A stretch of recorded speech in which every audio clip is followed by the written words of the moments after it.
皆さんこんにちは。制作過程を3つの動画に分け完成までを収録しているプラモの時間へようこそ。今回は可愛いをテーマにバンダイ製の B1 を制作していきます。早速まずは B1 がどんな車なのか調べていきましょう。尖った強い個性のある車という意味であるバイクカーの始まりだった日産 B1。時代背景では当時ホンダのシティが絶大な人気となっていて、日産もそれに続けと言わんばかりに開発をスタート。1985年には B1 のコンセプトカーを東京モーターショーで発表します。これが若者に大いに受けたため緊急で販売を決定しました。発売は1987年1月で限定で1万台が生産されました。1000cc のエンジンを搭載した初代マーチをベースにし、懐かしくレトロで愛くるしいスタイリングで受注開始時には限定数を超える受注が殺到。抽選で購入者を決定する異例の事態となったようです。開発から販売まで時間がなかったことからボディ素材などには異例の材質が使われ、製造はほとんどが手作業に。あまりの人気の高さに発売当初から中古車市場ではプレミアがつくなど社会現象として記憶され、その後のパオやフィガロへと続く日産のパイクカーシリーズ誕生のきっかけを作りました。国内では80年代の主流スタイルであった四角いカーデザインを丸くするきっかけともなり、そのデザイン性や自由なスタイリングは欧州メーカーにも衝撃を与え、90年代以降のビートルやミニなどにも影響を与えたようです。自動車業界にデザイン革命を起こした車でもあった B1。 その人気の高さからかミニカーやプラモデルでもキット化されました。今回制作するのはバンダイ製で、現在では製造されていないキット。大事になおかつこの車の魅力がしっかり伝わるように制作していきたいと思います。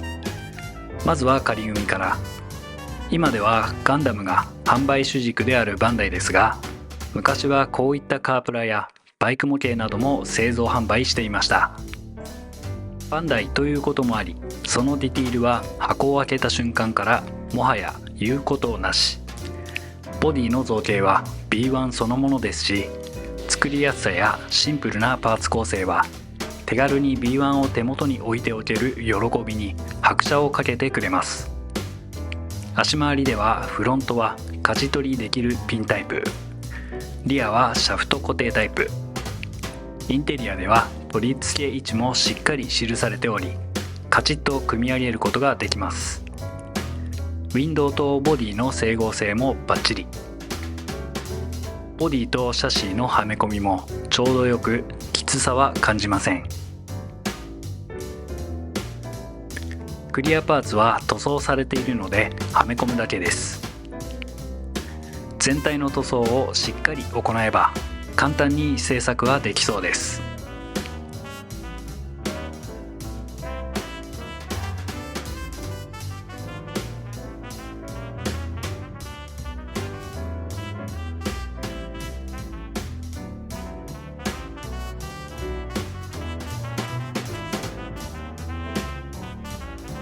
まずは画像の矢印部分のパーティングラインを削る作業から。模型メーカーがプラモデルを製造する過程で金型同士を合わせてパーツを成形しているので、どうしても付着してしまうのがパーティングラインやバリですが、これを消すのと消さないのでは仕上がりに大きく影響してきます。パーティングラインの確認方法としては、ボディやパーツを手に取り実際に指で触ってみること。カーモデルの場合はボディを真上から見た際、左右対称的に縦にラインが入っていることが多く、バンパー周辺は特に頑固なラインになっていることが多いです。作業手順としては320番のタミヤのペーパーヤスリ、ラインがきつければセラミックナイフ、ペーパーヤスリの順で水をつけながら削り取り除いていきますが、取り除く際の注意点として実車にある細かなプレスラインもありますので、その部分まで削ってしまわないよう注意しつつ取り除いていきます。320番から1500番までヤスリの番手を上げつつ仕上げ、塗装に向け準備しておきます。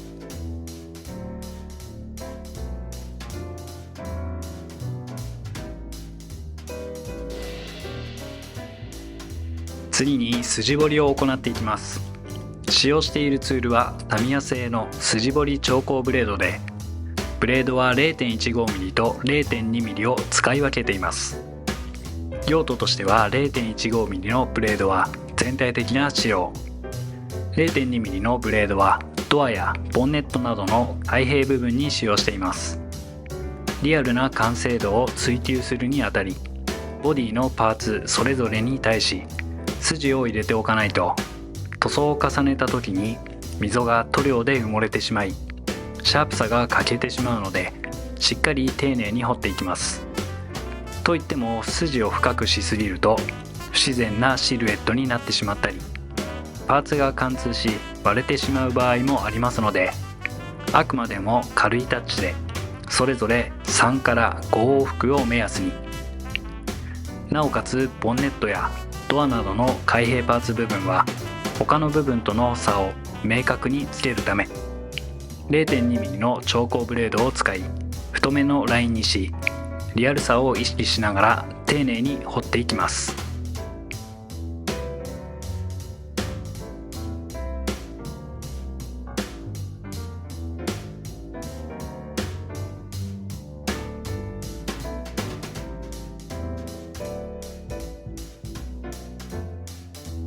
次にボディの調整とドアのカットです。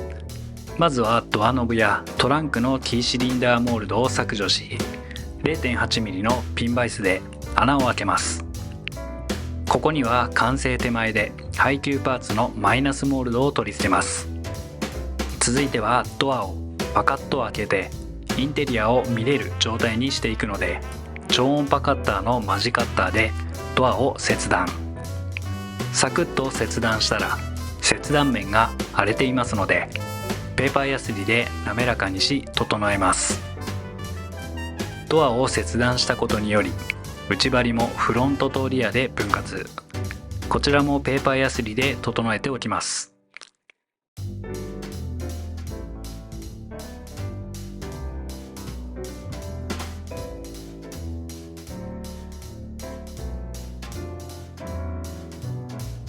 続いてボディ側ドアトリムの新設です。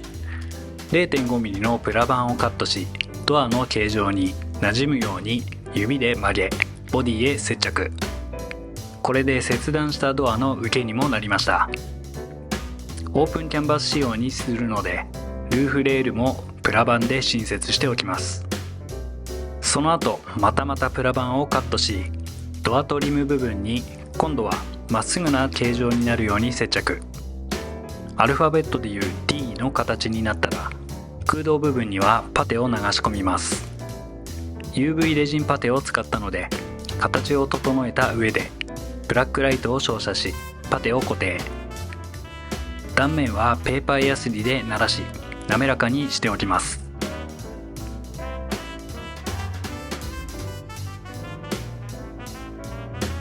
次はドア側のトリム新設です。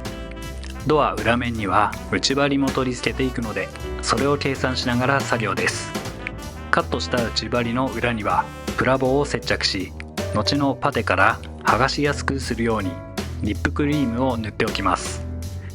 エポキシパテをドア裏面に伸ばし、そこに内張りをむにゅっと押し付けていきます。ボディに切断したドアを固定した上でしっかり内張りの位置を決めることを目的に作業です。位置が決まったらそのままトリム部分を製作。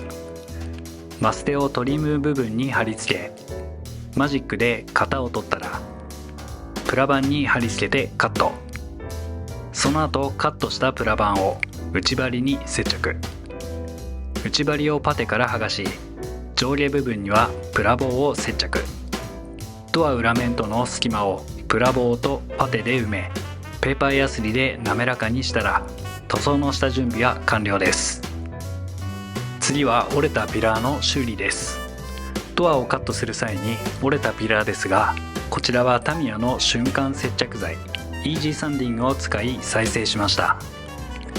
接着剤を折れた部分につけ、すぐに硬化スプレーを吹きつけます。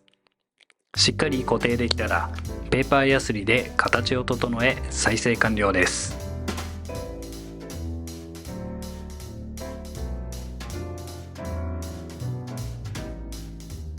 最後に本塗装をする前の下地としてガイアノーツのエボピンクを拭いていきます。この下地処理は深いツヤのある仕上がりを目標とするのであれば必須作業。パーティングラインを消すためにボディ表面を削ったり、少なからずペーパーヤスリの跡が残った場合は必ずサーフェイサーを拭いて本塗装の前に各パーツの表面を滑らかにしておくことが大事です。いかに下地処理の段階で滑らかな表面を作り上げることができるかということが重要かと思いますし、何より下地の段階から滑らかな表面を意識しておくと後の表面仕上げの工程で凹凸が少なく仕上がるので、表面仕上げの作業時間を短縮でき、結果的には効率が上がります。吹き付け途中にホコリなどが付着した場合は焦らず乾燥を待ち、ペーパーヤスリで取り除いてから再度吹き付けます。サーフェイサーを吹き、パーティングラインや傷も消えて綺麗な表面になったことを確認し、次の作業に移っていきますが、今回はここまで。次回はインテリア完成までをお届けする予定です。ご視聴いただきありがとうございました。